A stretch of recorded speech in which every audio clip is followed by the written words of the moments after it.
En couverture du magazine Téléhub pour sa nouvelle série, création originale de Canal+ baptisée Nox, Nathalie Baye est revenue sur son interprétation en ex-flic à la recherche de sa fille dans les bas-fonds parisiens. Thriller aux frontières du réel, le show promet un spectacle frissonnant.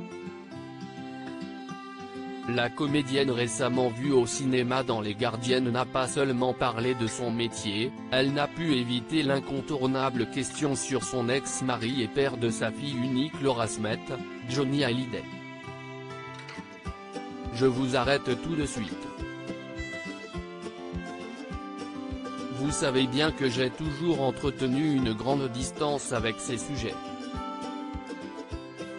Vous n'imaginez pas le nombre de sollicitations que j'ai reçues depuis hier. L'entretien a été réalisé le mois dernier, au lendemain de l'annonce sur les querelles autour de l'héritage, précise Téléhub, note de la rédaction, pour m'exprimer.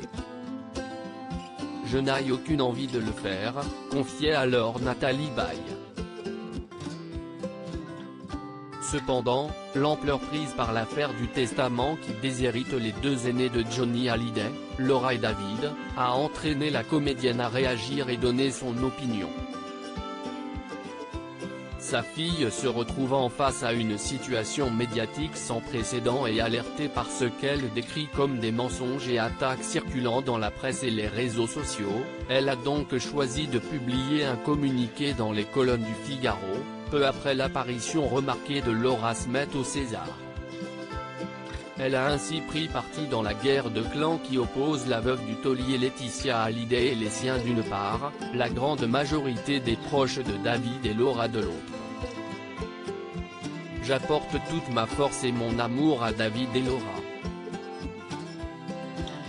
Je connais Johnny, nous nous sommes aimés.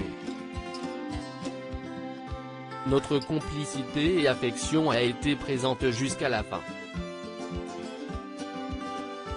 Johnny aimait ses enfants, les aînés David et Laura ainsi que Jade et Joy. Malheureusement, les aînés étaient les bêtes noires de leur belle-mère. Il y avait l'apparence, photo familiale à l'appui, mais la réalité était beaucoup moins gracieuse. Johnny lâchait prise, seule la musique et la scène le faisaient tenir.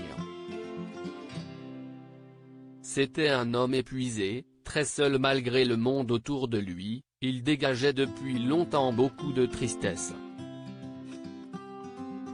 Toute la famille Boudou est citée sur le testament, jusqu'aux frères que Johnny ne supportait pas, tandis que David et Laura, artistes eux-mêmes, se voient refuser ne serait-ce que le droit d'écouter le projet d'album posthume de leur père.